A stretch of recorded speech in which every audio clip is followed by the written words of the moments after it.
aleluia. Meus irmãos, antes de iniciar a palavra dessa noite, eu queria chamar aqui mais uma vez o irmão da palavra inicial. Vem aqui, meu irmão. Vem aqui, Gustavo. Em nome de Jesus.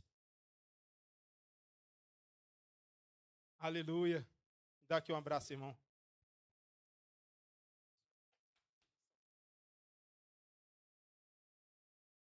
Deus é contigo.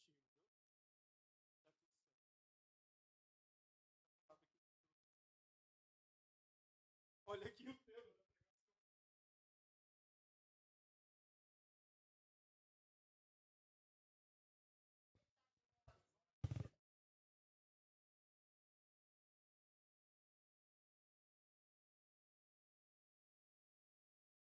Olha o tema da pregação, irmão.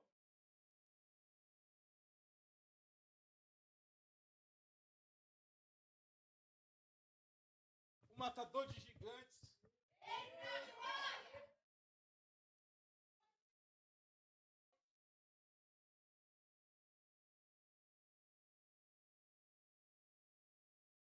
Me desculpa. É porque realmente o agir de Deus é emocionante.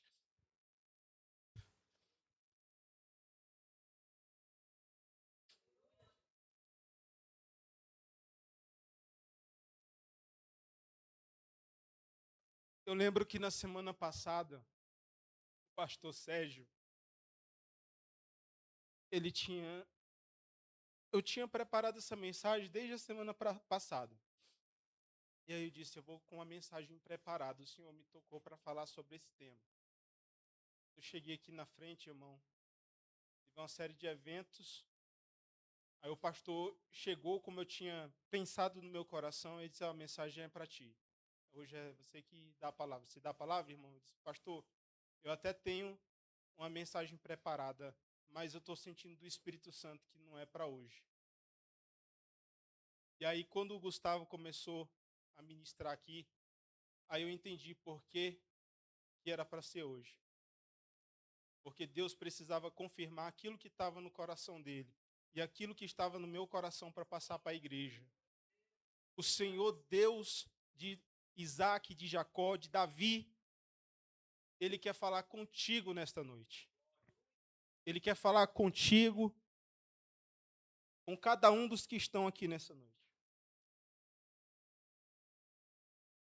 E eu estava pedindo a Deus, Senhor, que não seja mais um culto normal, que não seja só um culto que você vai e volta do mesmo jeito, mas que nós possamos sentir a Tua presença. Quando o irmão começou a pregar com palavras simples aqui, eu comecei ali a me desmanchar em choro e a minha esposa disse assim, calma, porque eu estava chorando, estava com o coração acelerado, mas Deus é fiel. Então eu peço que nessa noite você aguce os ouvidos, porque Deus vai falar contigo nessa noite. Aleluia. O tema matador de gigantes. Detalhe, a gente se viu essa semana? É, irmão, é o mistério de Deus. É o mistério de Deus. O texto de base, se puder colocar aqui atrás, 1 Samuel, capítulo 16, ao verso 17, que vai dizer assim: Então disse Saul aos seus servos: Buscai-me, pois, um homem que toque bem, e trazei-mo. Então respondeu um dos moços e disse: Eis que tenho visto um homem, filho de Jessé, o belemita, que sabe tocar e é valente e vigoroso, e homem de guerra, prudente em palavras e gentil de aparência. E o Senhor, Deus é com ele. Antes de Deus começar a usar Davi para derrubar um gigante visível, ele teve que ser treinado no secreto para derrubar os gigantes no invisível. A maioria das pessoas, dos pregadores, quando vão falar de Davi, falam do último gigante, o gigante Golias, aquele que todo mundo via.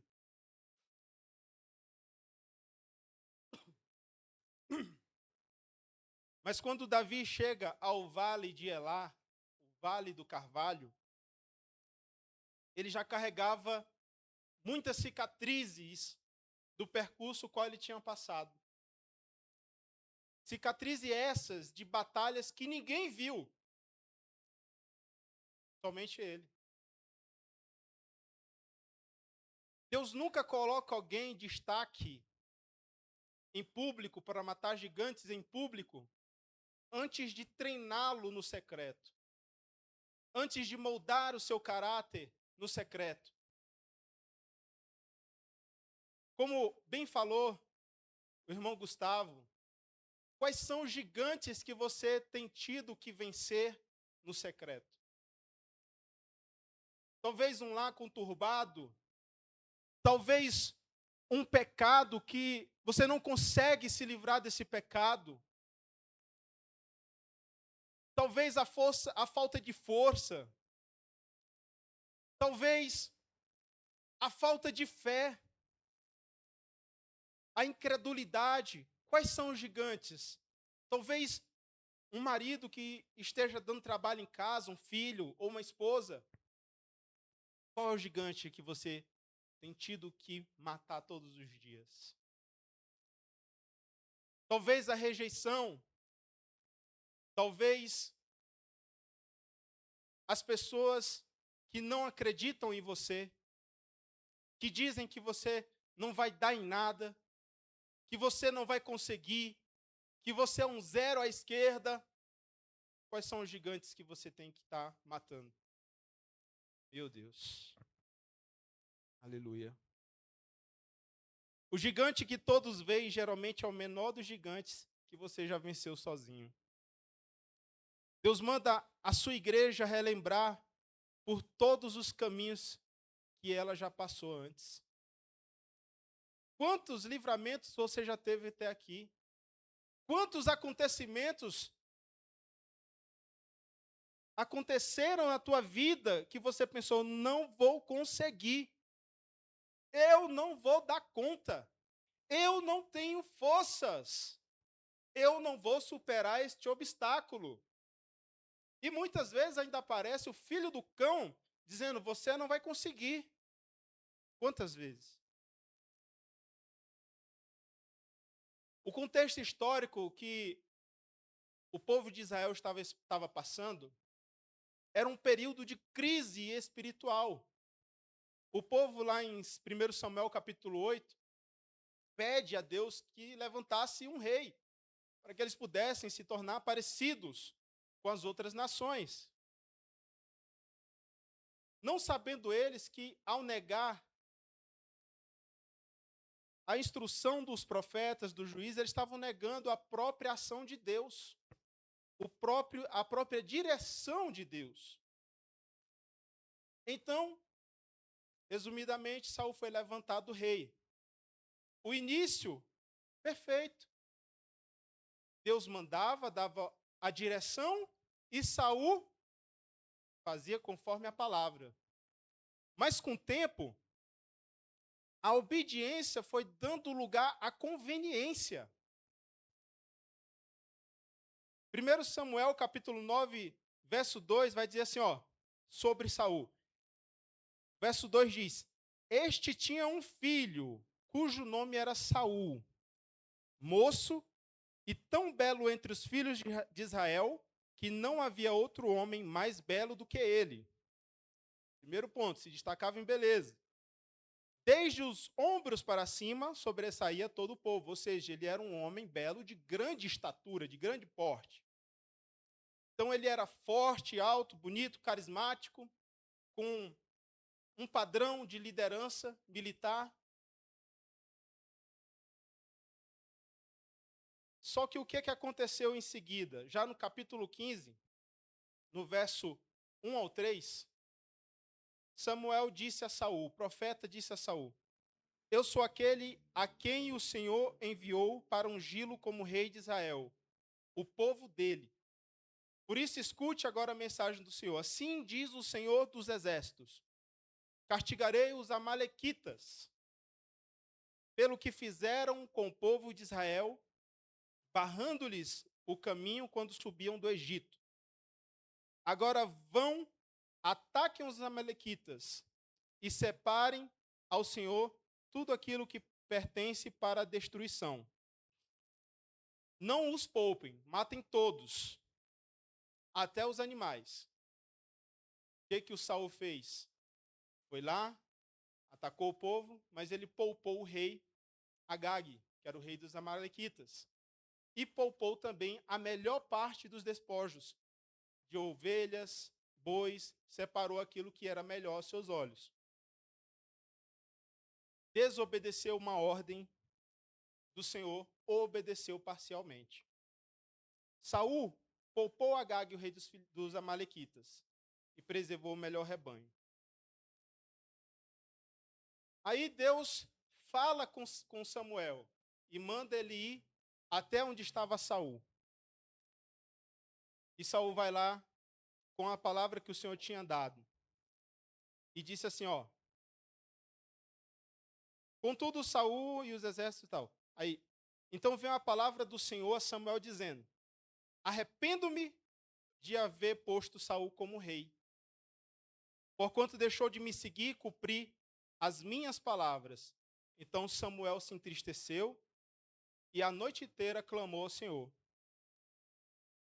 Quando Samuel o confrontou, Saul tentou justificar a desobediência, irmão. O interessante aqui é que ele levou o melhor do que tinha dos despojos. Aí, quando Samuel chegou lá, ele tentou se justificar. Disse, não, isso aqui vai ser para a gente sacrificar para Deus. Vamos sacrificar. E aí surge, no contexto bíblico, uma frase muito forte no meio da igreja. Que diz assim: porém Samuel disse, no capítulo 15, verso 22, porventura o Senhor tanto tem prazer em holocaustos e sacrifícios, como em que se obedeça à palavra do Senhor? Eis que o obedecer é melhor do que o sacrificar, e o entender é melhor do que a gordura de carneiros. Irmãos, muitas vezes nós pecamos em não obedecer à palavra do Senhor. Quando a palavra de Deus diz marche, você olha para o gigante e paralisa. Quando a palavra de Deus diz seja constante, a sua agenda se lota de tantas outras coisas que não são tão importantes. Ah, mas eu vou no domingo. Ah, mas eu vou em tal dia. Tentando compensar, tentando barganhar com Deus. Foi o que Saul tentou fazer. Ele tentou barganhar. A palavra disse, vá e não poupe nenhuma criança recém-nascida. Mas ele poupou o rei e trouxe os despojos. Naquele mesmo dia, Deus rejeitou a Saul do trono. Aquele que tinha sido escolhido pela vista humana, por ter condições favoráveis para que ele fosse escolhido. Era belo, forte, dos ombros para cima se destacava de todos os homens. No capítulo 26, no capítulo 15, no verso 26 a 18, diz assim: porém Samuel disse a Saul: não voltarei contigo, porquanto rejeitaste a palavra do Senhor. Olha como isso é sério. Já te rejeitou o Senhor para que não seja mais o rei. E virando-se Samuel para se ir, ele se pegou a orla da capa e a rasgou. Então Samuel lhe disse: o Senhor tem te rasgado de ti hoje o reino de Israel, e tem dado ao teu próximo melhor do que tu. Olha que palavra pesada. Meu irmão, Deus fala ao meu coração hoje para dizer à sua igreja: tome cuidado com as tuas decisões. Tome cuidado com aquilo que você decide fazer ou não fazer. Obedeça a voz do Senhor. A orientação do Senhor deve prevalecer, mesmo que você estranhe humanamente falando. Mas se Deus te deu um comando, obedeça, porque é melhor obedecer do que o sacrificar. Golias ainda nem havia surgido no vale. Essa história está lá na frente, está no capítulo 15. No capítulo 17 ele surge. Mas Saul já havia perdido a batalha, já era derrotado espiritualmente. Por quê? Falta de obediência. Falta de obediência, irmão. Saul perdeu a presença de Deus antes de perder a coragem, que nós vamos ver lá na frente. Ele ficou tremendo diante do Golias. Mas primeiro, antes de perder a coragem, ele perdeu a presença de Deus. Você quer ter coragem? Você quer ser audacioso na presença de Deus? Então, busque a presença de Deus na tua vida. Como é que você busca a presença de Deus? Relacionamento, irmão. Relacionamento. Você precisa procurar o teu Deus. Você precisa clamar dia e noite. Você precisa orar em tempo e fora de tempo. O que é tempo e fora de tempo? Você está lavando a louça, você está orando. Você acordou, você está orando. Você está no trânsito, você está orando. Você está no trabalho, você está batendo ali os lábios, ninguém sabe o que é, mas você está orando. Consagração, jejum.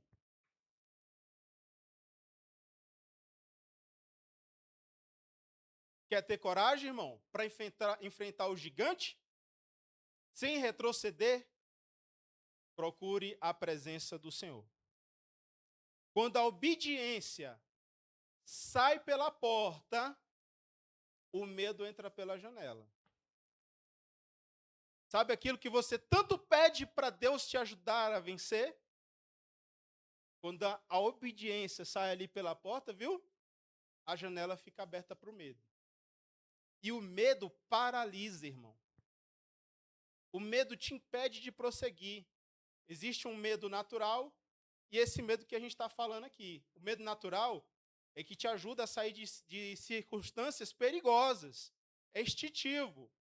E existe um medo que é o medo espiritual, que é o que a gente está falando aqui. Que é o que te paralisa de vencer os gigantes que te impedem de prosseguir. Então, Saul é rejeitado, mas Deus começa a levantar Davi. Davi recebe uma unção real lá no capítulo 16, no verso 1, que diz assim: Então disse o Senhor a Samuel: Até quando terás dó de Saul, havendo eu já o rejeitado, para que não reine mais sobre Israel? Enche um chifre de azeite e vem. Enviar-te-ei a Jessé, o belemita, porque dentre os seus filhos me tenho provido de um rei. O contexto do capítulo 16 vai dizer que Samuel estava muito triste, chorando, lamentando muito, porque aquele que havia sido escolhido agora foi rejeitado pela sua desobediência. Ele estava rejeitado e o profeta estava muito triste. Mas quando Deus rejeitou Saul, irmão, não pense que você é insubstituível, não. Viu? Se você não quiser, Deus está levantando outros. Se você quiser, você vai vencer, você vai passar por muita peleja, irmão. Mas você vai vencer. Você vai ter que enfrentar muitos gigantes, mas você vai vencer. E sem Deus, irmão, você vai enfrentar isso tudo, mas a vitória não está garantida. Esta é a verdade. Quando Saul estava perdendo o reino, Davi estava sendo preparado para recebê-lo. Então aqui a gente não vê Davi sendo ungido e sentar direto na cadeira de rei. Davi não foi ungido e usado imediatamente para sentar na cadeira do rei. Ele passou por um processo. E aí surge a primeira batalha de Davi, quando Deus manda Samuel na casa de Jessé. Lá no capítulo 16, verso 11, vai dizer assim: E disse mais Samuel a Jessé: Acabaram os teus moços? E ele disse: Ainda falta o menor, porque ele está apacentando as ovelhas.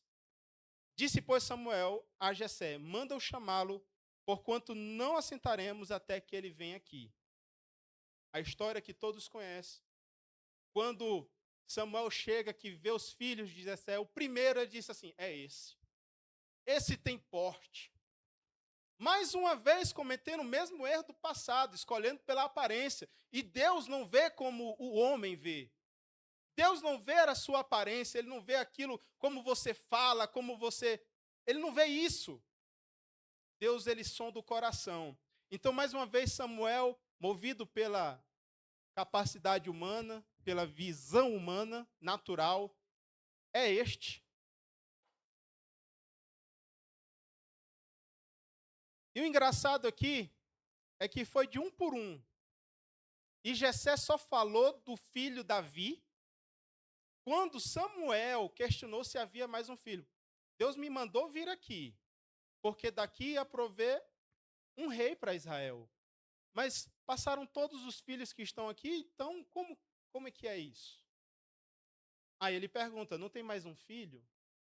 E aí Jessé se lembra. Então o primeiro gigante é o esquecimento, irmão. Eita, irmão. Talvez você está passando num período que ninguém lembra de você. Talvez você está passando um período em que as pessoas estão festejando, se alegrando, você está passando por uma dificuldade tão grande, mas você não recebe nenhuma ligação. Talvez você já passou momentos de fome, de limitação, de escassez dentro do seu lar, e você não teve ninguém para dizer: está faltando o que aí, meu irmão?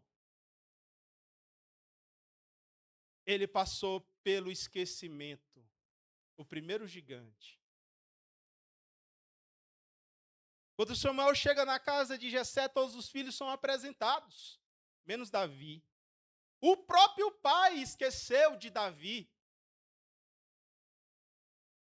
Os irmãos o ignoravam. A família não acreditava nele. Talvez você esteja hoje assim. Talvez você veio aqui hoje procurando uma palavra que te fortaleça para que você possa prosseguir. Esse aqui é o lugar mesmo, irmão. Quando você está assim, é aqui que você tem que vir. É aqui que tem a palavra de onde procede a vida eterna. É aqui que tem a palavra da restauração, do renovo, da direção. Este é o lugar. Isaías, capítulo 49, vai dizer assim, ó: pode uma mulher esquecer-se tanto do filho que cria e não se compadeça dele, do filho do seu ventre? Pode isso acontecer? Meio difícil. Mas, todavia, ainda que ela se esqueça, eu jamais esquecerei de ti. Essa é a palavra de Deus para a tua vida. Você pode estar esquecido de todo mundo, mas o teu Deus, Ele não se esquece de você. Ele se importa com o que você está passando. Ele se importa com a luta que você está vivendo. Ele se importa e no momento apropriado, no tempo certo, Deus irá te tirar desta prova. Aleluia. Você pode até ter sido esquecido, irmão, pelos homens. Mas Deus nunca esquece os seus ungidos, os seus escolhidos. A palavra de Deus vai dizer que você foi escolhido desde a ventre da tua mãe, desde a ventre da madre. Você é um escolhido. O pai de Davi considerou que ele não fosse, como é que eu posso dizer? que ele não poderia ser um candidato à unção. O próprio pai considerou que ele não tinha como ser um candidato à unção de rei. Samuel precisou perguntar se havia um filho.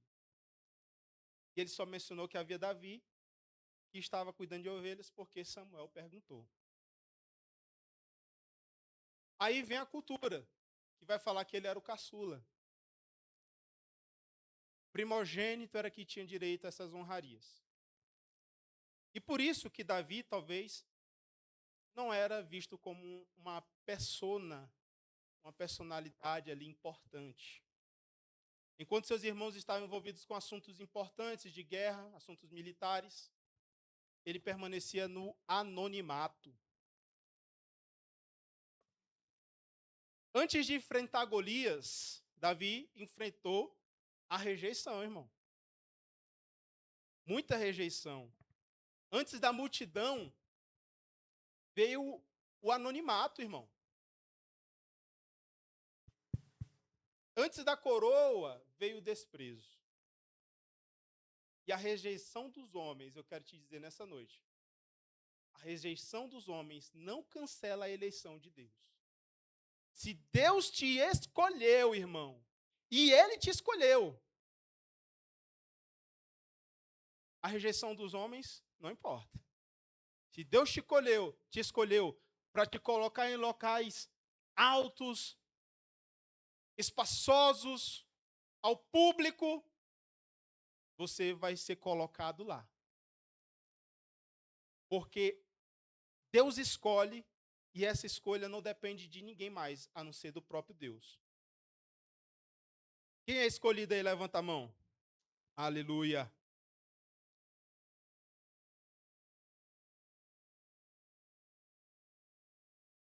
Aí a gente dá um salto agora para capítulo 17, no verso 34 ao 37, que diz assim: Então Davi disse a Saul: Teu servo apacentava ovelhas de seu pai. E quando vinha um leão e um urso e tomavam a ovelha do rebanho, eu saía após ele e o feria. Isso já depois da unção, viu, irmão? Quem é o ser humano que enfrenta um leão sozinho? Mas Davi, com o poder, a unção de Deus, enfrentou. E ele falava assim: eu saía após ele e o feria, e livrava da sua boca. E quando ele se levantava contra mim, lançava-lhe a mão na barba, o feria e o matava. Está vendo, irmão? Depois da unção que vem com a obediência, você ganha poder sobrenatural, irmão. Como é que um humano vai segurar um leão pela barba?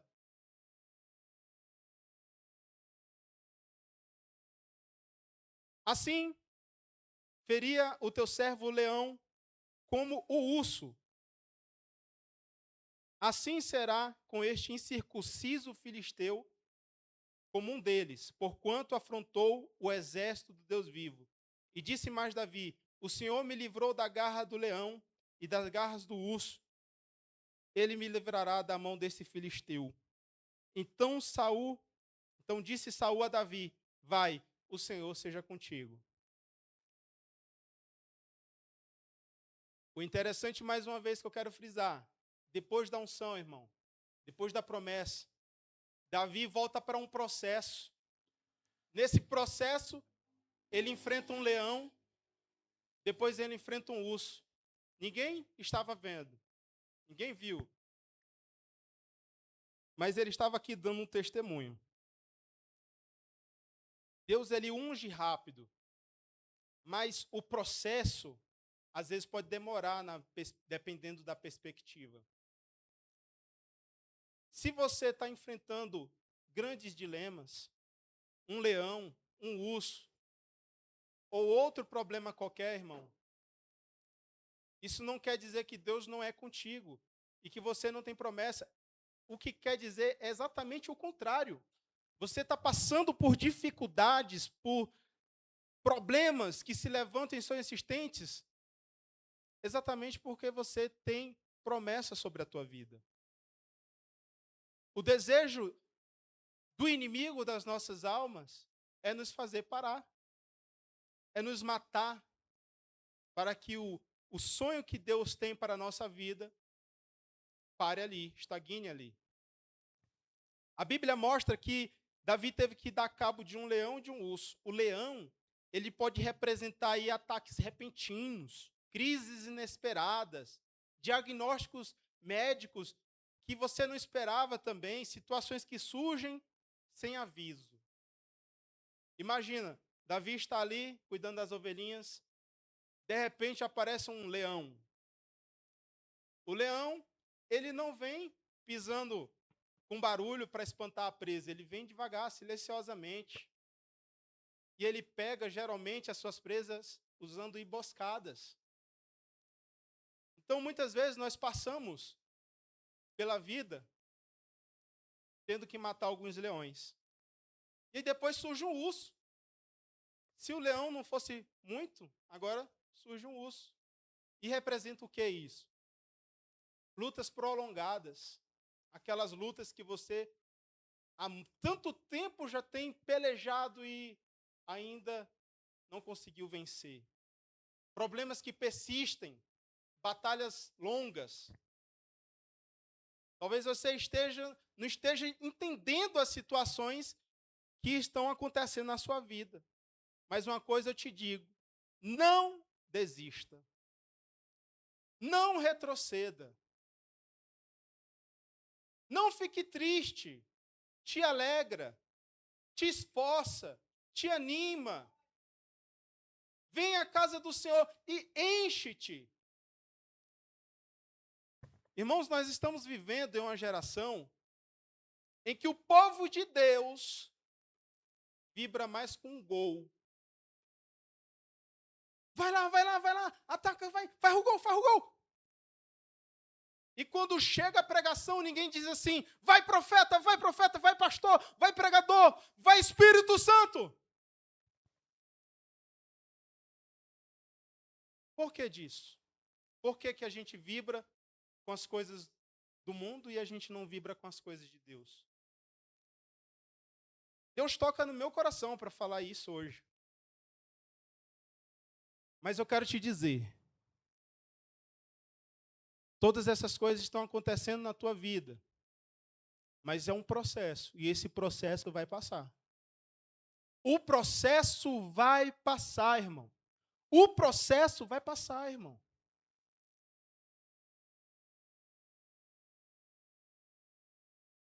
O leão ensinou Davi a ter coragem. Você, para enfrentar um leão, você precisa ter coragem. O urso ensinou ele a ter perseverança. Ele poderia ter dito, meu Deus, eu não fui ungido rei, não é natural que estas coisas aconteçam comigo. Mas quando o urso apareceu, ele apareceu para ensinar que ele não poderia parar de lutar. Ele tinha que continuar. Golias apenas revelou o treinamento.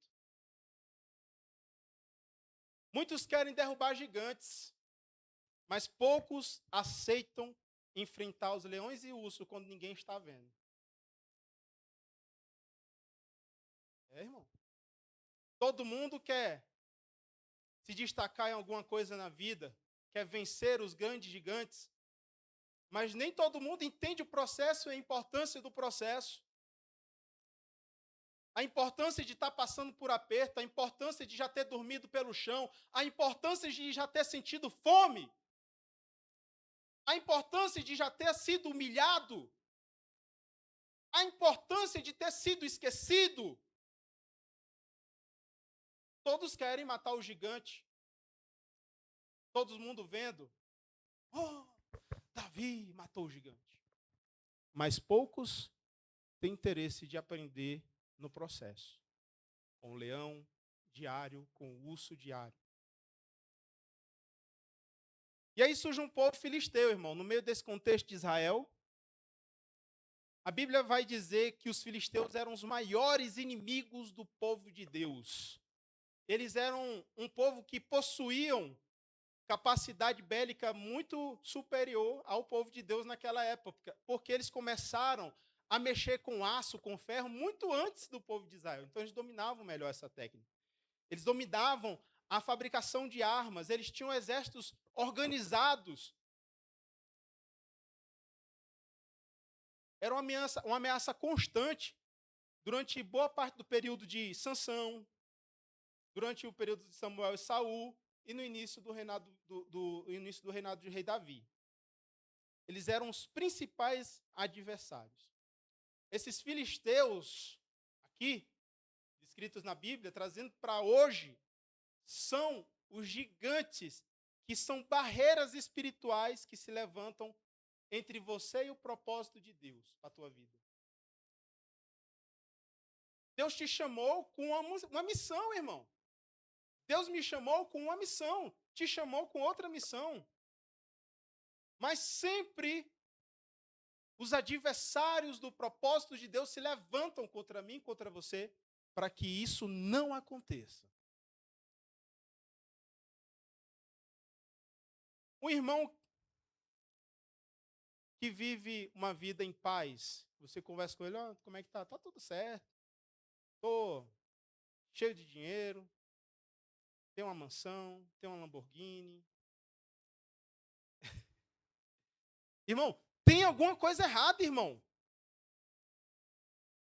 Irmão, se tu estiver posicionado com Deus, você vai incomodar o inferno. O diabo vai fazer convenções para tramar contra a tua vida. É isso que acontece todos os dias. Você está num campo de batalha, você não está num parque de diversões. Se você não levar a sério, pode vir uma bala perdida que não é perdida e você ser alvejado. Entendeu? Quem está na guerra, irmão, está o tempo todo preparado, irmão. Quem está na guerra, irmão, não abaixa a cabeça para beber água igual o bezerro, não. Está o tempo todo atento, com a mão aqui, ó, na espada, com os lombos cingidos, amarrado aqui, ó, para você poder estar pronto para agir. Esse é o contexto da igreja. É guerra, irmão. É guerra espiritual, é guerra ideológica. Basta você abrir o jornal. É uma coisa lamentável, triste. Princípios invertidos. O que era certo, agora é errado. O que é errado, agora é certo. Quando você age certo, as pessoas ficam até ficam assustadas. É guerra, irmão.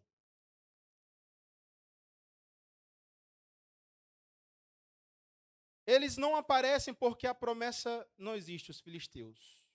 Eles aparecem justamente porque a promessa existe. Então, se você está passando por dificuldades, se você está passando por apertos, é porque a promessa ainda está na tua vida, irmão. E outra, o céu é tomado pelo esforço.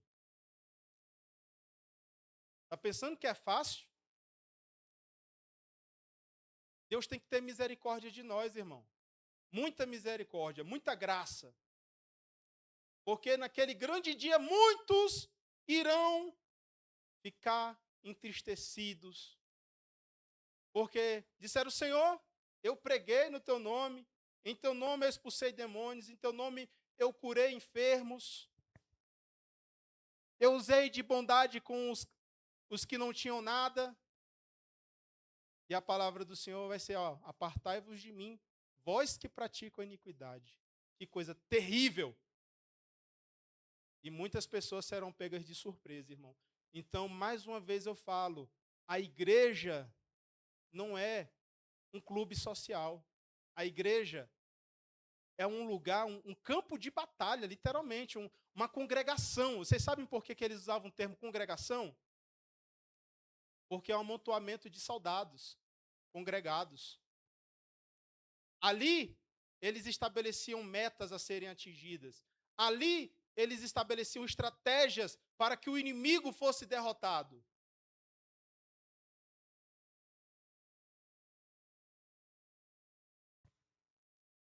Quanto maior o propósito, irmão, maior será a oposição, viu? Porém, o mesmo Deus que prometeu a luta, o mesmo Deus que prometeu,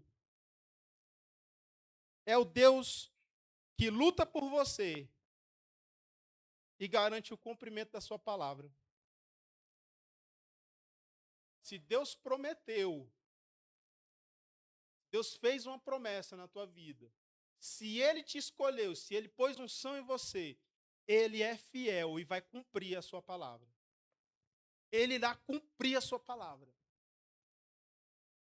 Então, até aqui, nesse momento, nós estamos vendo um homem que foi escolhido, que passou no anonimato, que teve que vencer outros gigantes.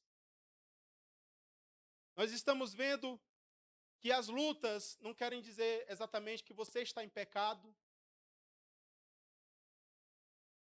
Nós estamos vendo que a vida do crente é uma vida que é cercada de grandes batalhas, a maioria anônimas e outras que todos podem ver. Mas nós estamos vendo também que aquele Deus que prometeu para Davi e cumpriu é o mesmo Deus de hoje. E aquele que prometeu na tua vida é fiel para cumprir. Do meio do povo dos filisteus, aparece um gigante. O nome dele era Golias.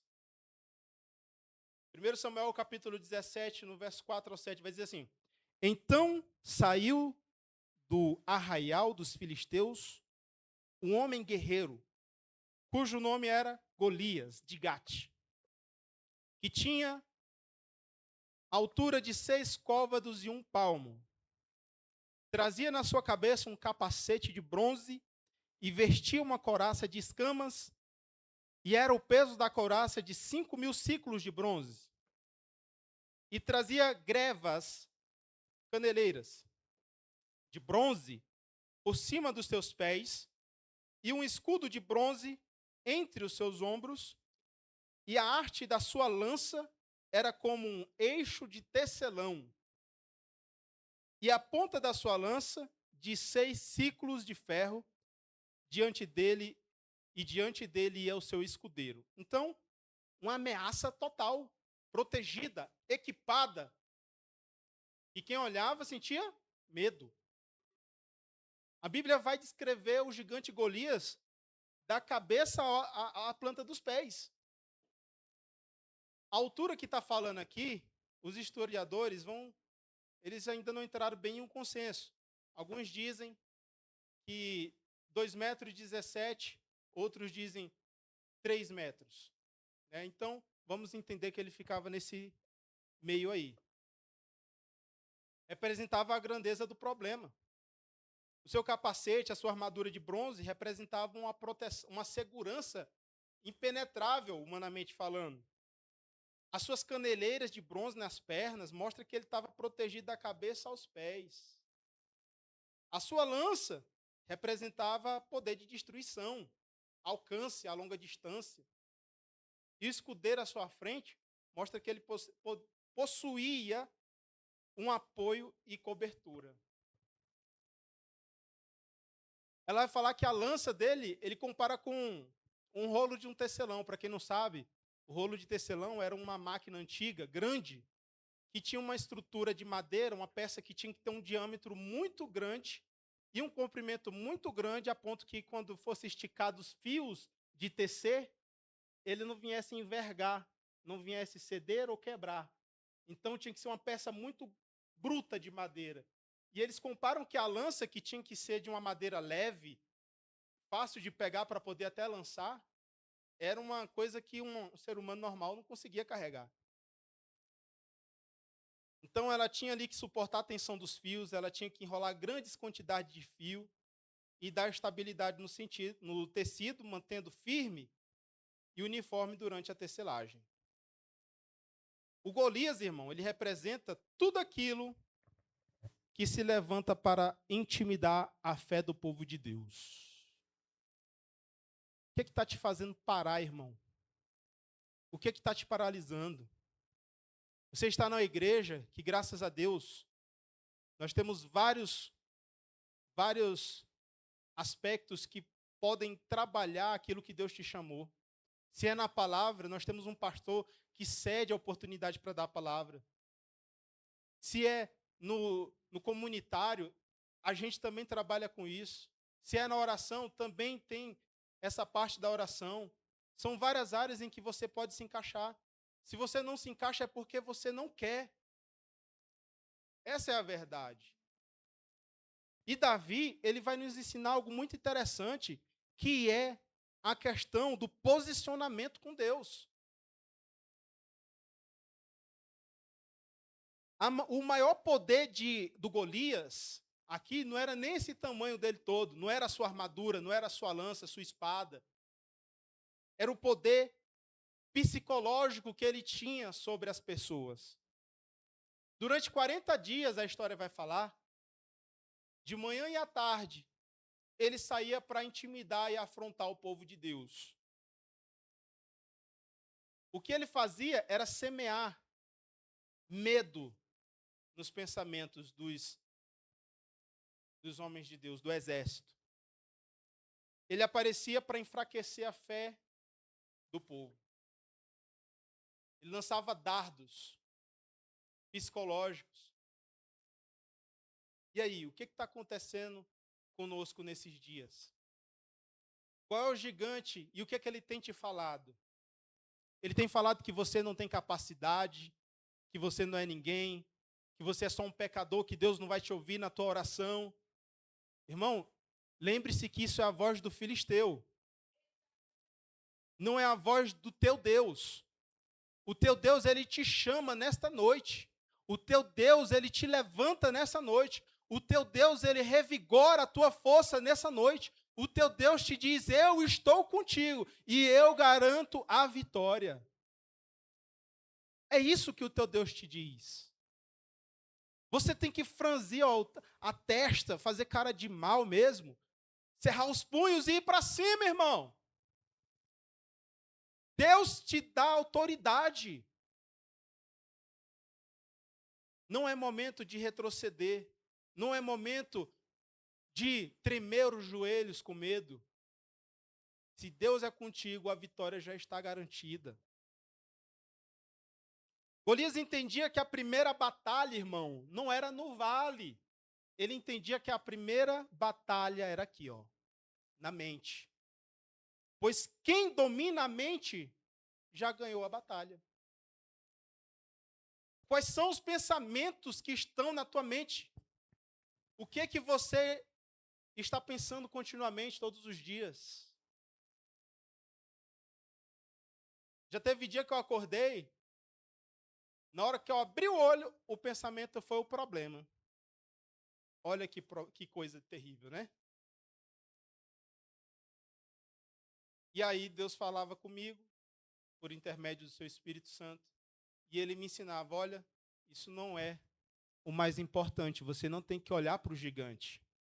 É tanto que o gigante foi derrubado, irmão. Eu já estou enfrentando outros gigantes.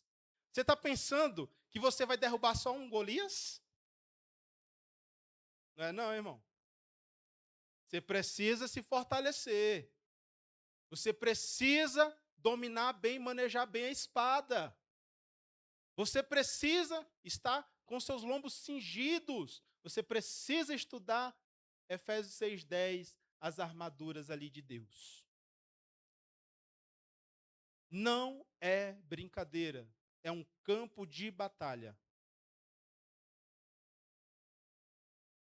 Quando o gigante consegue transformar o medo em convicção, a derrota acontece antes do primeiro golpe acontecer. Irmão, o diabo ele quer minar a tua confiança. Ele quer minar a tua confiança a ponto de que você não tenha mais nada. Quando você entra ali no campo de batalha, você já se rende, já está entregando. É isso que ele quer. Mas se você der ouvidos à voz da rejeição, à voz do abandono, à voz do Golias que diz que você não é capaz, você não será capaz. Porque lá em Provérbios diz que aquilo que permeia a mente do homem, isso ele vai ser, isso ele será. Você está deixando entrar a conversa de Golias na tua mente? Ou você está dando ouvido à voz de Deus nessa noite?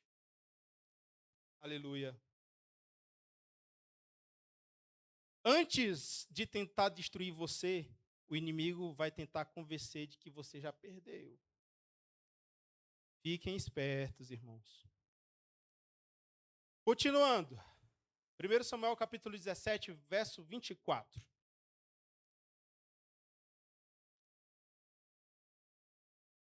Deus, já passou isso tanto.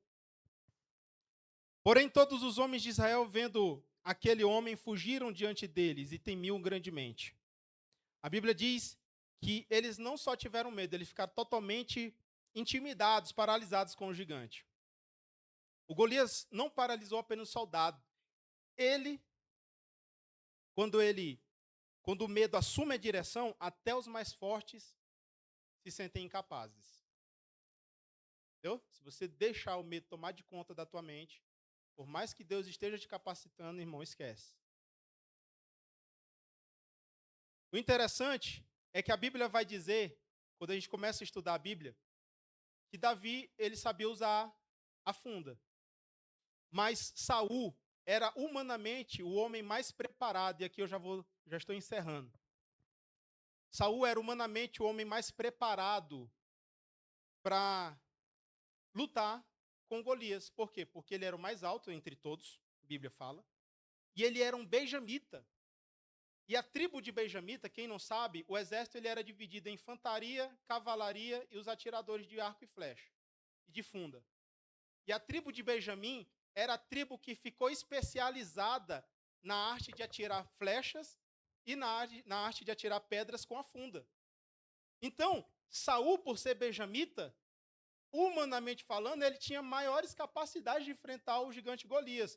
Mas onde que está isso? Lá em Crônicas, irmão. Crônicas, primeiro Juízes 20, capítulo 15 ao 16, vai dizer assim, ó. E encontraram-se naqueles dias o filho de Benjamim, das cidades, 26 mil homens que atiravam a espada afora dos moradores de Gideá. E de que se contaram 600 homens escolhidos. Entre todos este povo havia 600 homens escolhidos, canhotos, dos quais atiravam com a funda uma pedra em um fio de cabelo e não errava. Aí lá em Crônicas vai dizer assim, ó, este, porém, são os que vieram a Davi a Ziclag, estando ele ainda escondido por causa de Saul, filho de Quis, e eram dos valentes que ajudaram na guerra. Estavam armados com arco e usavam tanto na mão direita como na esquerda para atirar pedras, e em atirar flechas com o arco, e eram irmãos de Saul, benjamitas. Ou seja, os dois textos comprovam que Saul ele deveria ter algum treinamento ali com a arte de atirar flechas e com a funda ali também. Então, o mesmo equipamento que Deus usou Davi para derrubar o gigante, ele poderia ter usado Saul. Então ele tinha tudo, tinha o treinamento, tinha a posição, tinha experiência, tinha armadura, tinha estatura, mas havia um problema. Saul, apesar de toda a capacitação humana, tinha se afastado da presença de Deus. E já não desfrutava da mesma comunhão, irmãos. Quando Saul confiava nos recursos humanos, Davi confiava no Senhor. Deus não escolheu Davi porque ele era o mais preparado segundo os critérios humanos. Ele escolheu Davi porque o seu coração estava alinhado com o dele. Aquilo que faltava em Saul não era treinamento militar, viu? Que a Bíblia vai dizer que ele ficou lá tremendo. O que faltava nele era a confiança que Davi tinha em Deus. E quando Deus está com alguém, irmão, a falta de recurso, a falta de preparo, ela não se torna o fator decisivo da história, da batalha, viu? Se você está enfrentando uma batalha, se você tem um ministério que Deus te chamou para cumprir, para fazer ali uma missão, quando Deus está com a pessoa, com o seu escolhido, e ele está em obediência, e ele está com o coração alinhado com o coração de Deus, a falta de recurso deixa de ser o fator decisivo. Você não pode se basear com aquilo que você não tem. Quando Davi chega para obedecer uma pequena ordem do seu pai, que foi: leve mantimento para os teus irmãos. E obedecendo uma pequena coisa, uma pequena ordenança, ele foi de pronto, sem questionar, sem nada, foi lá, deixou. Quando ele chega, ele vê todo aquele alvoroço acontecendo. E o que acontece aqui? Davi, ele não encontrou o Golias por acaso, ele encontrou porque ele começou a obedecer, viu? Então, o caminho da obediência foi o que levou Davi a enfrentar o Golias, irmão. Pesado isso, né? É saber que você vai ter que enfrentar gigantes. É o caminho da obediência. Foi o que levou Davi a enfrentar o gigante, foi porque ele estava ali no caminho da obediência. E muitas vezes o propósito de Deus não começa numa grande plataforma, ele começa com a simples ordem e a obediência dessa ordem. Então, o que está faltando, às vezes, para nós como igreja? Nós precisamos refletir. O que Deus está falando comigo e com você que nós precisamos acatar, sem questionar, sem duvidar, apenas cumprir, por mais pequeno que seja aquela obediência. Mas saiba que mesmo assim, mesmo obediente, e às vezes sendo obediente, essa obediência vai te levar a enfrentar os Golias. Aí aqui Davi enfrenta mais um gigante. Quando ele chega lá, Eliabe começa a criticar ele. Começa a perguntar por que ele está ali. Ali não era lugar para ele. Onde que você deixou aquelas poucas ovelhas? Eu bem sei que o teu coração é mau e presunçoso. Viu? Então, até lá, obedecendo, ele continuou ouvindo críticas. E até mesmo do seu próprio irmão. Eliabe estava olhando para ele como Samuel olhou para Eliabe quando quase o escolheu, olhando pela sua aparência. Mas o Davi, o interessante aqui, irmão, só para concluir, tenha paciência, irmão, um pouquinho. Mas o interessante é que Davi, ele não perdeu tempo se justificando para Eliabe. Ele não ficou, não, mas é porque o pai mandou, eu vim aqui. Ele não fez isso. O que aconteceu aqui foi o seguinte. Ele foi direto falando quem é esse homem aí, o que está acontecendo aí. Nem todo o gigante do campo, irmão, vem do campo inimigo. Viu? Às vezes o inimigo está do seu lado, às vezes está dentro de casa. Muitas vezes, quantas vezes alguém já deixou de vir para a igreja porque foi ofendido em casa? Entristeceu e disse, eu não vou mais para a igreja. Davi, não. Davi, ele ouviu a crítica, entrou no ouvido e saiu pelo outro. Ele continuou na posição. Golias queria parar Davi com medo e Eliabe queria parar Davi com a crítica. Não pare não, irmão. Se você ouvir críticas, se você ouvir palavras que te botem para baixo, não ouça não, faça como Davi. Se Davi tivesse parado para discutir com Eliabe, talvez ele nunca tivesse nem chegado no Golias. Viu? Aquela vitória que você está lutando para conquistar, se você parar para se justificar, para defender a sua reputação, talvez você não chegue nem a derrubar o gigante, viu? Davi vê o que ninguém estava vendo. 1 Samuel capítulo 16, verso 26, diz assim, ó, então Davi falou aos homens que estavam com ele, dizendo, o que farão aquele homem que feriu o filisteu e tirar a afronta sobre Israel? Quem é, pois, este incircunciso filisteu que afronta os exércitos do Deus vivo? Depois de 40 dias, irmãos, de intimidação, o povo que estava ali no vale, olhando para o gigante, da mesma maneira, todos os dias, eles viram a sua altura, a sua armadura, a sua força, a sua experiência na guerra. Eles viram o problema com a perspectiva humana. Irmão, não olhe para o seu gigante com a tua perspectiva humana. Não olhe para o gigante com a perspectiva humana. Davi chega e tem uma visão totalmente diferente. Ele viu um homem sem aliança com Deus. Ele não viu um gigante. Quem é esse circunciso filisteu? Todos olhavam para quem Golias era, mas Davi estava olhando para quem Deus era. O problema é grande. O meu Deus é maior. Aleluia. Enquanto Israel via um guerreiro invisível, Davi via alguém sem aliança com Deus. Era o mesmo Golias. O vale era o mesmo. O exército era o mesmo, mas Davi possuía uma visão que os outros já tinham perdido, irmão. Era o povo de Deus que tinha perdido a visão espiritual. O medo faz você olhar o problema e esquecer de Deus. O medo faz você esquecer de quem você é. Pergunte assim: quem eu sou? Mais forte, irmão. Quem eu sou? Tu és o Filho de Deus. Entendeu quem tu és? Tu és filho e filha de Deus. O gigante é só o incircunciso filisteu.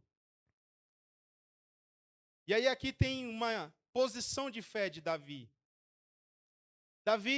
Saul, ao ouvir o que o garoto tinha falado, ele manda chamar Davi até a sua presença. Saul duvida da capacidade de Davi porque ele era jovem demais. Tenta pôr a sua armadura. Davi não era treinado para andar com armadura. Disse, não precisa, eu vou assim mesmo. Pegou a sua roupa de pastor simples, sua bolsa de pastor, passou num ribeiro que tinha no vale, catou 5 pedras, pegou seu cajado e foi adiante.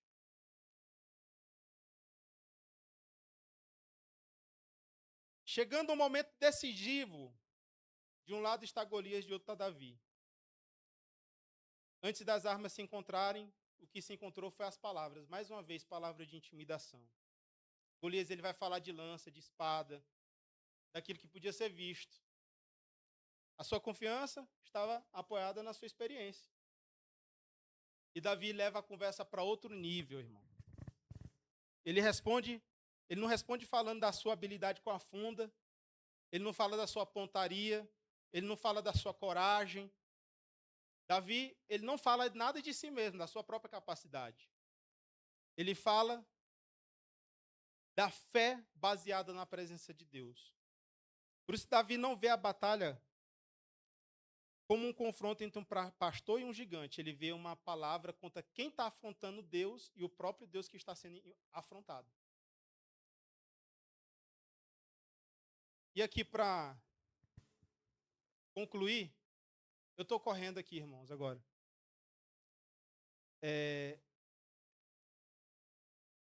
Quando Davi atira a pedra ela sai da funda com tanta força que o texto bíblico diz que ela cravou na testa do gigante, ela ficou presa. Aí o gigante tombou. Ele tombou. Ele morreu ou ele tombou? Ele tombou. Aí Davi vai até o gigante, retira a sua espada e com a própria espada do gigante, ele arranca a cabeça do gigante Golias. E aqui tem um mistério para a igreja, irmão. Tem problema que Deus, com o seu poder, vai derrubar o gigante. Mas carece da ação da igreja pegar uma espada e arrancar a cabeça do gigante para ele não tornar a levantar. Viu? Então, o Senhor está falando para a sua igreja nessa noite. Eu derrubo o gigante. Mas é você que toma a decisão de matar o problema. Ou você quer que ele retome a consciência e levante novamente? Tem muita gente que está vivendo isso, irmão. Deus faz a parte dele e você não faz a sua. E o gigante torna a se levantar. Imagina um gigante que levou uma pedrada na cabeça, como é que ele não vai levantar? Furioso. Então Deus fala para a sua igreja, pegue a espada e derrube o gigante. Arranque a sua cabeça. Israel passou 40 dias recuando, mas Davi avançou. No primeiro dia que chegou lá, enquanto os outros estavam dominados pelo medo, Davi foi movido pela fé. Ele não hesita, ele não negocia, ele não recua, ele corre para a batalha, ele gira a funda, a pedra é lançada e aquilo que parece impossível acontece, que é o gigante cair. A partir daquele momento a atmosfera muda. Todos aqueles que estavam com medo agora dizem, ele caiu. Vencemos.